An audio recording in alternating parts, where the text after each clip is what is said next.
Welcome back to my channel Radhi at Chandu's vlogs. ఈరోజు మన వీడియోలో పచ్చి కొబ్బరి ఉంటే చాలు ఇంట్లో ఈ హల్వాని ఒకసారి ట్రై చేయండి. టేస్ట్ చాలా బాగుంటుంది.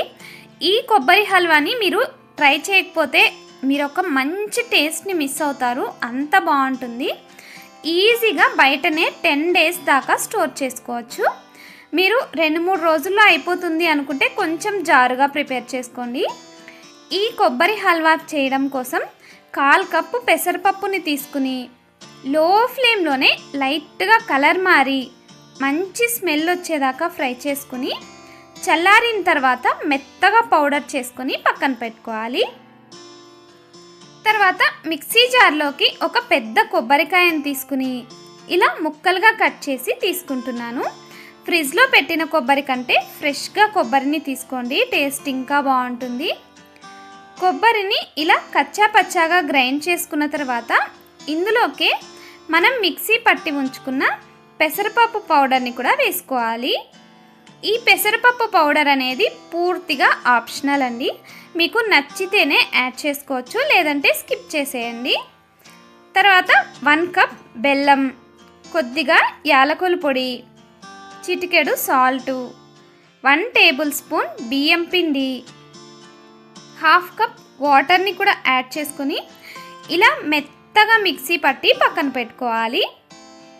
తర్వాత ప్యాన్లోకి 3 టేబుల్ స్పూన్స్ నెయ్యిని వేసుకుని జీడిపప్పు, బాదం పప్పు వేసి లైట్గా ఫ్రై చేసుకున్న తర్వాత ఎండు ద్రాక్ష, కొబ్బరి ముక్కలు కూడా వేసి ఇంకో 30 seconds వేయించుకున్న తర్వాత ఒక బౌల్లోకి వేసి పక్కన పెట్టుకోవాలి. తర్వాత అదే నెయ్యిలోకి మనం మిక్సీ పట్టి ఉంచుకున్న కొబ్బరి పేస్ట్ని వేసి లో ఫ్లేమ్లోనే కంటిన్యూస్గా కలుపుతూ ఉంటే ఇలా కలర్ చేంజ్ అయ్యి ప్యాన్కి అంటుకోకుండా వస్తుంది. ఇన్ కేస్ మీకు ప్యాన్కి అంటుకుపోతుందేమో అనిపిస్తే మధ్యలో కొంచెం నెయ్యిని యాడ్ చేసుకుంటూ కలుపుకోండి. నేను స్టీల్ ప్యాన్లో చేస్తున్నాను కాబట్టి కొంచెం లైట్గా ప్యాన్కి స్టిక్ అవుతుంది. మీ దగ్గర నాన్ స్టిక్ ఉంటే అందులో ప్రిపేర్ చేసుకోండి, అస్సలు అంటుకోకుండా వస్తుంది. ఇలా కొంచెం హల్వాని తీసుకుని ఉండలాగా చేసామంటే చేతికి ఏమీ అంటుకోకుండా ఉంటే హల్వా రెడీ అయిపోతుంది.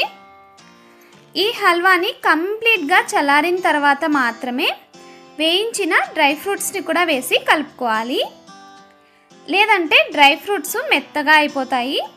ఇలా డ్రై ఫ్రూట్స్ వేసుకున్న తర్వాత ఒకసారి ఇలా చేత్తో చపాతీ పిండి కలిపినట్లుగా బాగా కలుపుకున్నామంటే కొబ్బరిలో నుంచి ఆయిల్ రిలీజ్ అయ్యి టేస్ట్ ఇంకా బాగుంటుంది. నా వీడియో కనుక మీకు నచ్చినట్లయితే వీడియోని లైక్ చేసి రాధి అట్ చందూస్ వ్లాగ్స్ ఛానల్ని సబ్స్క్రైబ్ చేసుకోండి.